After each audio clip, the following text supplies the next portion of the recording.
Khamis 13 Februari bersama saya Khairi Hazwan Muhammad Asri. Assalamualaikum dan salam sejahtera. Penuntut kelahiran Bangi, Selangor Irdina Syahriman memperoleh keputusan cemerlang dengan purata nilai grade kumulatif CGPA 4.0 di Virginia, Amerika Syarikat. Pencapaian memberangsangkan gadis berusia 23 tahun itu untuk menggenggam ijazah sarjana muda kejuruteraan elektrikal di Virginia Tech Blacksburg, sesuatu yang harus dibanggakan. Irdina menerima pendidikan awal di Sekolah Rendah Jalan 4 dan Sekolah Menengah Jalan 4, Bandar Baru Bangi, Selangor. Selepas mendapat keputusan SPM saya bernasib baik kerana ditawarkan oleh Yayasan Tenaga Nasional beasiswa untuk melanjutkan pelajaran ke peringkat ijazah sarjana muda. Saya kemudian ditempatkan di Impact Education College di Shah Alam untuk persediaan ke luar negara. Mengakui pelbagai cabaran dihadapi selain berjauhan dengan keluarga sepanjang berada di Virginia Tech, gadis ini turut mengakui terpaksa bersaing dalam pengajiannya, terutama dalam bidang yang sering didominasi oleh kaum lelaki. Dari segi pelajaran, cabarannya ialah untuk menyesuaikan diri dengan cara pembelajaran di sana, yang menekankan kreativiti, inovasi dan penyuaraan pandangan dan idea masing-masing. Lebih manis lagi, Irdina juga menerima anugerah Phi Kappa Phi Medallion 2021 mewakili Kolej Kejuruteraan. Gadis ini memberi jaminan untuk kembali menambah bakti di tanah air sendiri setelah berhempas pulas menimba ilmu di negara asing. Puisi bertajuk Planet Pulse atau Sahabat Planet membawa kejayaan kepada 6 pelajar Kolej Vocational Keningau baru-baru ini. Pasukan yang dianggotai 6 pelajar pendidikan awal kanak-kanak itu memenangi hadiah pertama di Festival Seni Under the Brazilian Sun yang dianjurkan secara dalam talian pada 10 Februari lalu. Anzanika Zali, Britney Avril Edward, Carmelina Taunek Elias Clement, Ivona Trina Minkim, Shandy Eliana Jackson dan Larius Pitili tidak menyangka persembahan mereka berjaya menarik perhatian juri. How are you all? How's life?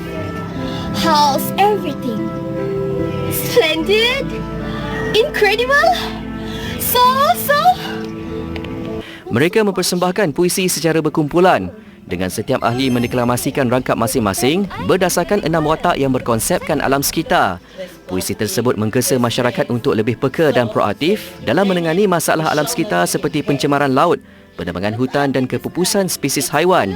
Semestinya kejayaan pelajar berkenaan menjadi kebanggaan pihak kolej. Menurut pengarah kolej, Johari Elias Jaibet Sabin, pihaknya akan terus menggalakkan pelajar serta guru untuk mengasah bakat dalam bidang seni dan karya penulisan mereka. Kes kemalangan maut membabitkan penunggang motosikal saban hari semakin meningkat, terutama menjelang musim perayaan. Atas kesedaran itu, 4 pelajar dari Pusat Pengajian Pengurusan Teknologi dan Logistik STML mengambil langkah proaktif mencipta projek inovasi Helmet Chin Strap Detector and Alcohol Detection System. Ia bukan sahaja dapat membantu kerajaan mengurangkan risiko kemalangan jalan raya, malah meningkatkan kesedaran keselamatan dalam kalangan penunggang motosikal. Hasil inovasi itu membolehkan pasukan Universiti Utara Malaysia UUM merangkul tempat ketiga dalam pertandingan keselamatan jalan raya inovatif iaitu #Shell Selamat Sampai Varsity Challenge 2021 anjuran Shell Malaysia. Pasukan itu terdiri daripada 4 penuntut sarjana muda pentadbiran perniagaan logistik dan pengangkutan iaitu Dadusha Rahman, Lai Sun Kian, Himashini Tanasilan dan Kavinesh Nair Anantan. Mengulas lanjut mengenai hasil inovasi mereka, Kavinesh berkata topi keledar prototipe digunakan untuk menilai kecekapan pengesanan tali dagu. Kami letak 2 sistem, satu kat chin strap, satu lagi kat top of the helmet. So, itu merupakan macam pin tau. Like when a pin clips, when a pin kita clip, automatically it detects as penunggang motosikal tersebut telah memakai topi keledar. So when he put the helmet properly in the head and sensor sudah kena sikit pun, dikira sebagai penunggang motosikal tersebut telah memakai topi keledar. So ini membawa notification tersebut transmit to Telegram. Tambahnya, pengesan tali dagu pada asasnya berfungsi dengan tujuan sama seperti tempat duduk kenderaan yang akan memberi amaran apabila mereka tidak memakai topi keledar dengan betul. Justru apabila penunggang memakai topi keledar mengikut standard keselamatan ditetapkan, ia secara tidak langsung boleh mengurangkan 40% risiko maut dan 70% kecederaan kepala. Selain itu, topi keledar prototipe tersebut turut mempunyai sistem pengesan alkohol. Lai Sun Kian berkata tali topi keledar dan sistem pengesan alkohol juga akan memberi isyarat melalui aplikasi Telegram setiap kali penunggang dikesan mabuk menerusi paras kepekatan alkohol. Menariknya, hasil inovasi itu memberi respon yang cepat sekiranya pemandu tidak memakai tali dagu dengan betul melalui bunyi bip dan mesej yang dihantar terus ke Telegram.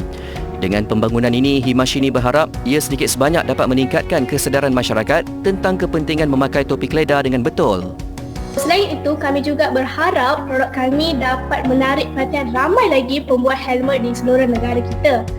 Selain itu, bukan itu sahaja, kami juga berharap produk kami akan digunakan oleh setiap penunggang motosikal di dalam negara kita pada masa yang akan datang.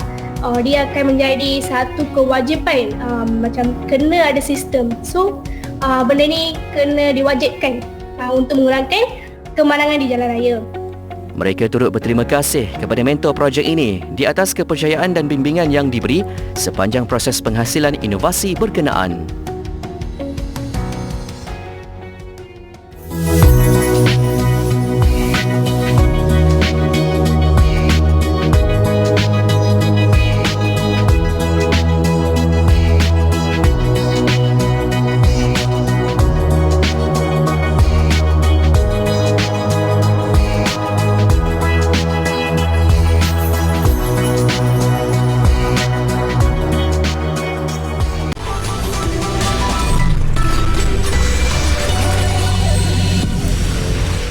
Kembali di Buletin Didik.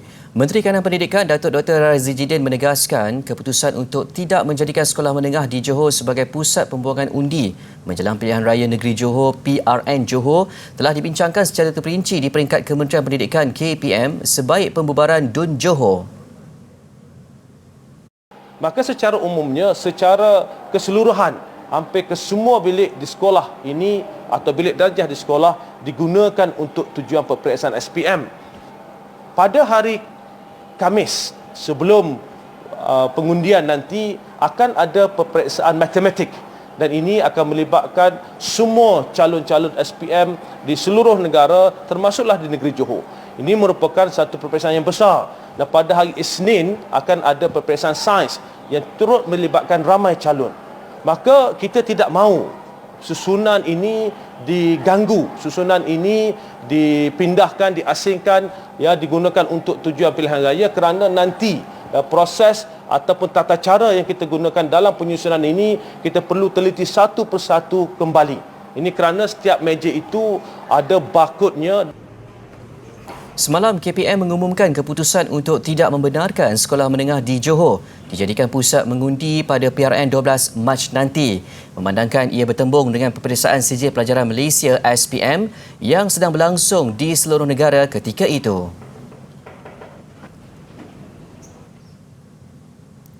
135,478 atau 3.8% populasi kanak-kanak berusia 5 hingga 11 tahun di negara ini menerima dos pertama vaksin COVID-19 melalui program imunisasi COVID-19 kebangsaan kanak-kanak PIK Kids setakat semalam. Berdasarkan data COVID Now, bagi remaja berusia 12 hingga 17 tahun pula, 89.8% daripada kumpulan itu sudah melengkapkan vaksinasi. Manakala 92.3% lagi menerima sekurang-kurangnya satu dos vaksin. Dalam pada itu, 56% populasi dewasa di negara ini telah menerima dos penggalak COVID-19. Semalam 142,800 dos vaksin diberikan dengan 38,851 daripadanya dos pertama. Gelombang varian Omicron yang melanda negara ketika ini tidak boleh dipandang ringan walaupun gejalanya disifatkan tidak begitu memudaratkan. Ia kerana kadar kebolehjangkitannya bukan sahaja tinggi, malah seperti varian lain, penularannya perlu dikawal dengan terus mematuhi SOP serta pengambilan vaksinasi lengkap termasuk dos penggalak. Ikuti laporan Mas Zarif Zafri Aziztes. Pertubuhan Kesihatan Sedunia WHO menerusi amaran dikeluarkan Januari lalu menyatakan lonjakan kes jangkitan Omicron global menunjukkan ia lebih mudah disebarkan berbanding varian Delta yang lebih dominan sebelum ini. Malaysia tidak terkecuali seperti yang diumumkan Menteri Kesihatan baru-baru ini bahawa negara kini berada dalam gelombang Omicron sepenuhnya. Ia merekodkan secara purata lebih 10,000 kes setiap hari berikutan ciri varian itu yang mudah berjangkit. Omicron merupakan siri yang kelima daripada varian yang membimbangkan, di mana WHO telah mengisytiharkan sebagai varian membimbangkan pada 26 hari bulan November sejak kes pertama berlaku di South Africa. Apa yang kita nampak ialah ciri-ciri tertentu di mana Omicron mempunyai bilangan mutasi yang lebih tinggi berbanding dengan mutasi varian lain, contohnya Delta. Apakah impak mutasi itu? Sebegitu kita boleh bagi kepada 3 ciri utama. Satu ialah keadaan kemudahan jangkitan. Apa yang kita nampak data-data daripada yang dah ada daripada luar negara, memang dia mempunyai kadar kejangkitan yang lebih kurang 3.8 kali lebih daripada Delta. Ujarnya walaupun banyak kes Omicron tidak menunjukkan gejala teruk, namun ia tetap memberi kesan kepada tahap kesihatan pesakit. Virus ini memang membiak lebih cepat di bahagian hidung dengan mulut, sebab tu dia lebih merebak berbanding dengan sistem pernafasan ke bawah. Dia memang affinity kurang sikit kepada paru-paru, tapi dengan itu apa yang kita menunjukkan ialah dia lebih cepat merebaklah. Menerusi data yang diperolehi, kemudaratan varian Omicron dapat dikawal berikutan ramai dalam kalangan populasi negara mengambil vaksin lengkap terutama dos penggalak. Bagi pakar penyakit berjangkit, Hospital Pakar KPJ Ampang Puteri, Dr. Yazli Yohana, masyarakat masih perlu menyesuaikan diri dalam pelbagai kemungkinan akibat COVID-19. Jangan ambil kesempatan biarkan COVID ni membiak, okey? Maksud saya, tak kisahlah varian apa pun yang nak muncul, whatever after this, sebab itu nature dia, itu kerja dia. COVID dia memang dia buat kerja dia aja, okey? So kita buat kerja kita, okey? Jangan dok risau pasal kerja dia lah. Dia memang akan bermutasi sebab itu nature dia. Sebagai orang, sebagai manusia, kita nak stopkan daripada dia bermutasi. Itu tanggungjawab kita untuk elakkan kita sendiri dapat. Hakikat masyarakat dunia perlu hidup dalam endemik COVID-19 tidak wajar dipandang enteng kerana ternyata ia belum dinyahkan secara total. Kewujudan varian baru juga tidak boleh disangkal berikutan ciri virus berkenaan yang mampu bermutasi dan masih belum diketahui impak lain kepada sejagat. Persoalannya, perlukah kita terus mengambil mudah dan abaikan kemudaratannya dengan pelbagai andaian? Sedangkan suatu ketika dahulu, kita pernah bersama memeranginya ketika ia mula mengancam diri serta orang yang tersayang. Jangan terlalu awal untuk menyerah kalah. Zafri Azdesa melaporkan.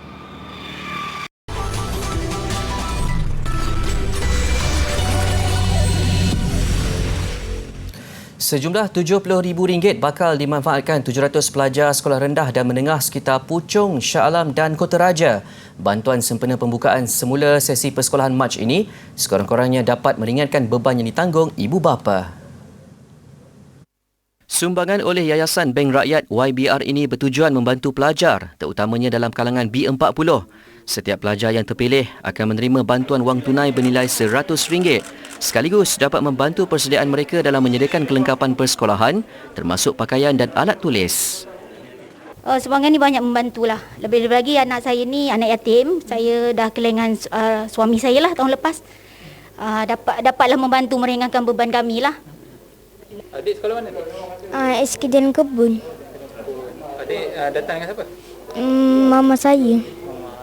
Adik duit ni adik nak beli apa?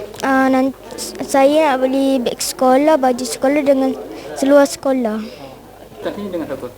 Dengan mak. Mak. Adik sekolah kat mana? SK Bukit Kemuning 2. Jadi adik dapat RM100 tu adik nak beli apa? Beli barang-barang sekolah.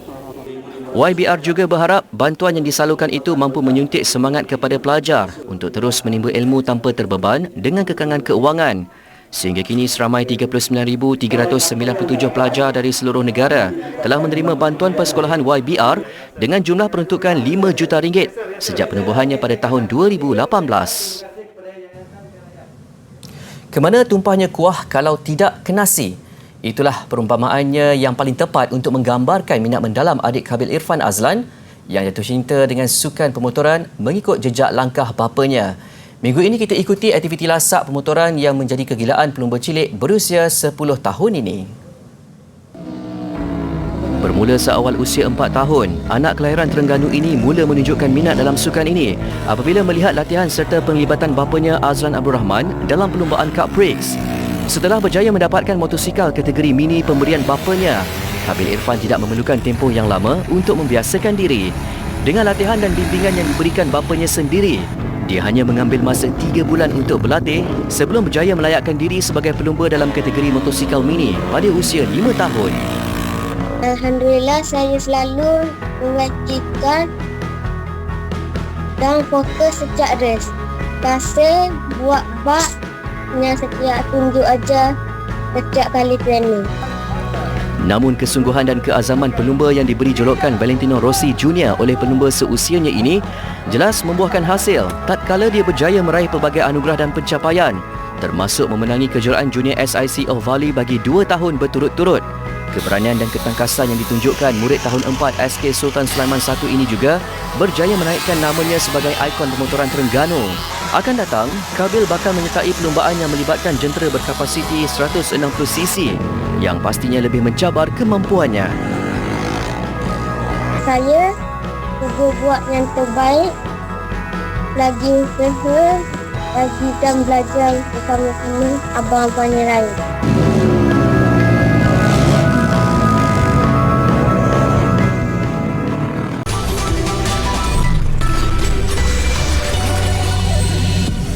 Masih di Buletin Didik. Terus kita ke perkembangan sukan. Bekas Ratu Squash Kebangsaan Datuk Nicole David dianugerahkan ijazah Doktor Kehormat dari Universiti Heriot Watts Malaysia. Pengiktirafan sebagai menghargai sumbangan legenda squash negara itu yang telah banyak mengharumkan nama Malaysia di persada antarabangsa.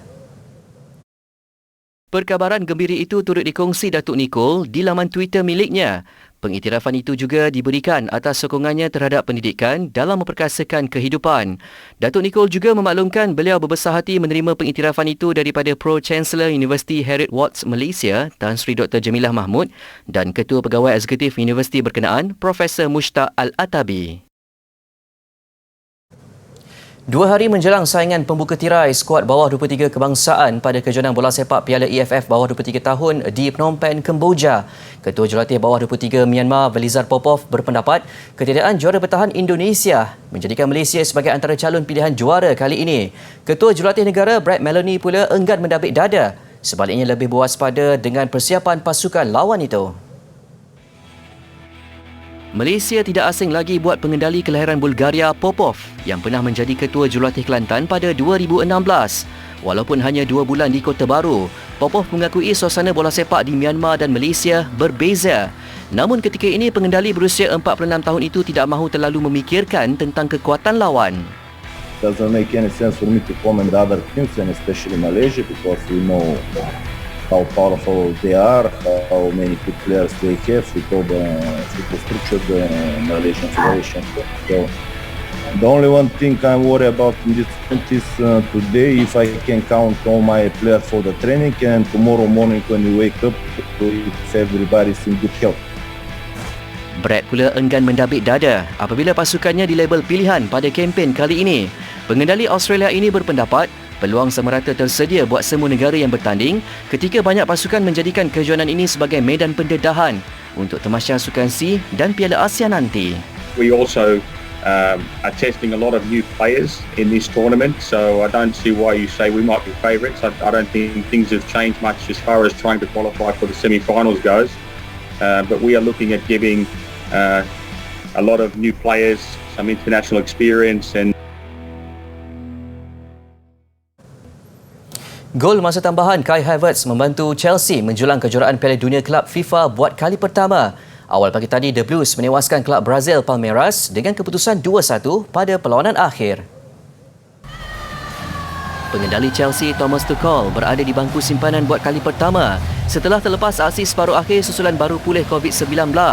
Romelu Lukaku membawa tuan rumah terlebih dahulu di depan selepas menyudahkan hantaran lintang Callum Hudson-Odoi menerusi tandukan cantik minit ke-55. Namun Palmeiras tidak mengambil masa lama untuk menyamakan kedudukan 5 minit berselang.